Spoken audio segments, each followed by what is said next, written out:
O goiano Flávio Carneiro é escritor, professor, crítico literário, curador e roteirista de cinema. Mora no Rio de Janeiro, onde dedica-se à literatura desde a década de 1990. Ele acumula prêmios no Brasil e no exterior por seus romances, contos e ensaios.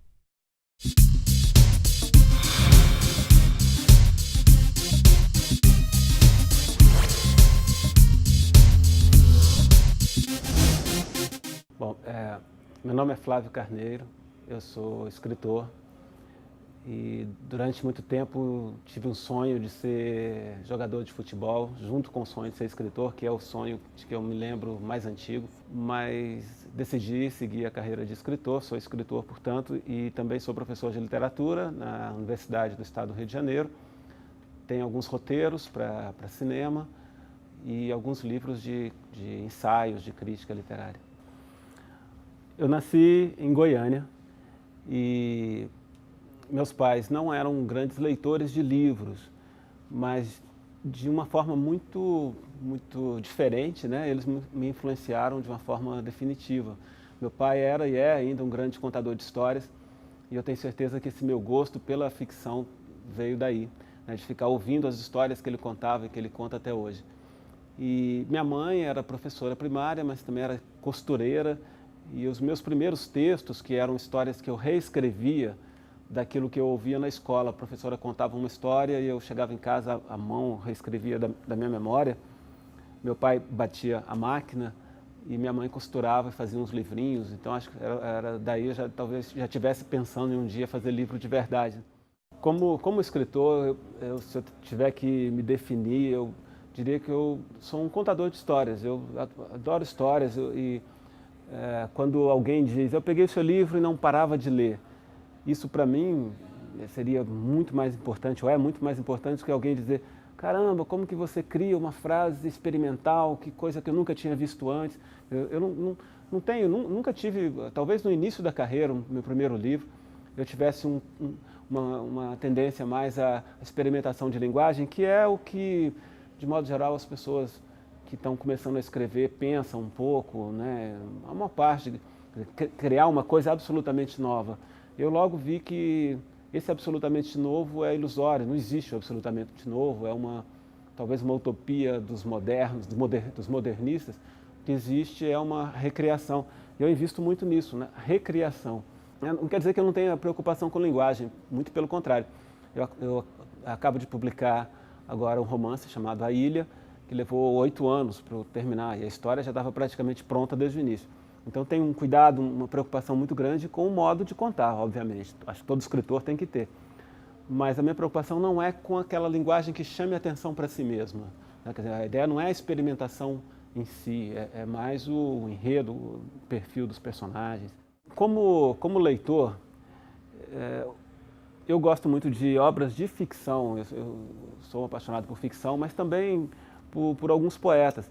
E eu, aos poucos, fui descobrindo por que eu gostava, por exemplo, do Bandeira, Manuel Bandeira, por que eu gostava de Drummond, e por que eu gostava de Graciliano, do Machado, né? E a resposta são escritores muito diferentes, na ficção, na poesia. O que me atrai nesses autores todos é a capacidade de ser simples, de trabalhar com simplicidade. Bandeira ensinava isso, né? Bandeira, Drummond, como se constrói com certa dificuldade a beleza do simples.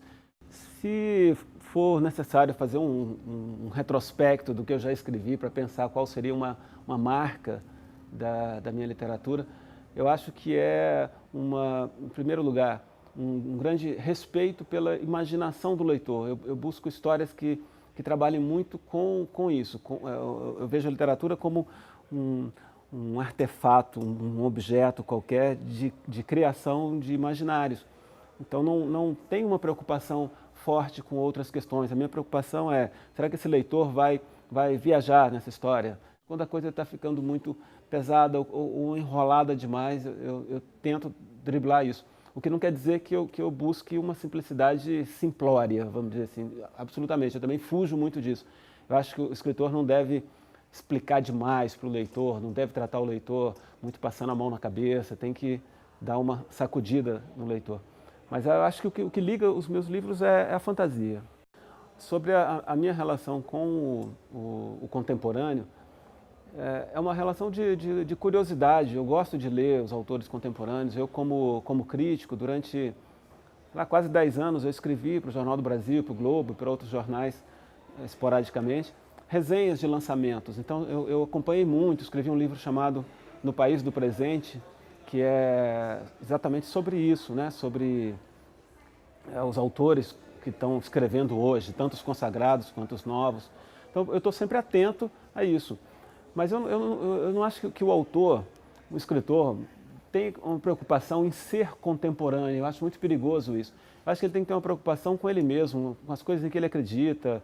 E, naturalmente, se ele estiver ligado às coisas que estão em volta dele, ele vai ser contemporâneo. Eu acho um risco grande, principalmente para quem está começando a escrever, aquilo de eu tenho que fazer uma coisa de vanguarda, uma coisa nova. A vanguarda já não é o contemporâneo. Há muito pouco espaço para a vanguarda, entendida como um movimento de combate e tal, no contemporâneo. Eu acho que o que me agrada no contemporâneo é a ideia da reescritura. É isso que me agrada nos autores contemporâneos, aqueles que, ao invés de criar o absolutamente novo ou ter essa pretensão, vão recriar de modo inventivo, de modo crítico, aquilo de que eles gostam. Eu repito isso, o que me agrada agora é o escritor como leitor, ou o escritor como aquele leitor que que transforma em palavra, em ficção, aquilo que ele leu. Isso que me agrada no contemporâneo, o que eu vejo de mais interessante no contemporâneo é isso, essa experimentação a partir da leitura. Sempre fui um solitário, minha senhora. Ainda sou, é verdade, mas naquela época era um solitário diferente de hoje, porque ainda acreditava em certas coisas. Não muitas, mas acreditava.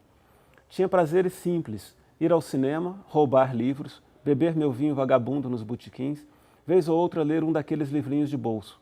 Andar à toa pela cidade também me dava alguma sensação parecida com alegria. Eu me sentia bem ao caminhar a esmo, perambular pelas ruas, olhar vitrines, pessoas, cartazes, às vezes pelo simples prazer físico de andar, até os músculos da perna doerem, a coxa, a panturrilha, forçar ao máximo em longuíssimas caminhadas meus músculos da perna. Depois chegar no quarto, na pensão, tirar calças e sapatos, me deitar no chão, colocar os pés para cima, encostados na parede, e ficar deitado olhando o teto sem fazer nada, sentindo o pequeno conforto de estar vivo. Meu prazer maior, no entanto, ainda não disse tanta coisa, era ler cardápios de restaurante. Não exatamente dentro dos restaurantes, esclareço, e sim nada me atraía. Até porque, como contei, não tinha dinheiro para ir além de um ou outro pé sujo qualquer no centro da cidade. E neles o cardápio era sempre o mesmo, 3 ou 4 pratos caseiros, sempre arroz, feijão, macarrão e a variante, bife, frango, peixe ou 2 ovos fritos. Sabia de cor o prato do dia em cada um deles. Em alguns serviam também farofa ou salada de tomate com cebola. Conhecia bem o que vinha escrito a giz naqueles quadros à entrada dos bares. Não, meu prazer era ler cardápios de restaurantes em que jamais entraria. Só o fato de saber que poderia entrar em algum deles já me tirava o gosto de ler o cardápio. O jogo só tinha graça a partir do momento em que ficava clara a impossibilidade de comer o que vinha oferecido nos cardápios colocados do lado de dentro, ou os meus preferidos, expostos do lado de fora, sobre pedestais de madeira ou de alumínio, como se fossem partituras musicais, as folhas abertas ao freguês como um convite para a audição de uma sinfonia, um recital de piano, quem sabe uma ópera. Não a ilusão de um dia chegar a provar daqueles pratos. Este nunca foi o objetivo. Poderia até mesmo, se fosse o caso, fazer um grande sacrifício e, deixando de almoçar por umas 3 ou 4 semanas, reunir o suficiente para um lauto jantar. Mas a intenção não era essa. Até gostaria que fosse, seria um sonho impossível, mas não era. Alguém, um cozinheiro, senhor do seu ofício, por exemplo, já percebi que a senhora precisa de exemplos, vou lhe dar um exemplo. Esse cozinheiro, senhor do seu ofício, inventa, num povoado qualquer nos confins da Romênia, um prato simples, com as sobras de comida do dia anterior. Um prato que mais tarde, por caminhos diversos, o destino gosta mesmo de um desvio, a senhora não sabe, vai parar na mesa de um antigo rei da França. Ninguém aprova, o gosto é horrível, mas o rei acha bom. E daí o prato se espalha pelo mundo. Rei é rei, França é França. E séculos depois acaba oferecido num cardápio de um restaurante fino no Rio de Janeiro. seu nome já incorporado à culinária do mundo, e é lido por um jovem que não sabe francês, e mesmo que soubesse, não comeria a obra-prima por tudo que já lhe disse. Esse leitor de cardápios dá ao prato uma forma possível, e sai dali embriagado pela forma que imaginou, sem nunca ter visto de verdade nem provado o que o cozinheiro romeno elaborou num dia de pouca fartura, séculos antes. E sem sequer sonhar que existe um lugar chamado Romênia, o jovem sai dali um pouco mais leve, ignorando o motivo da leveza. A vida também não é dessas firulas?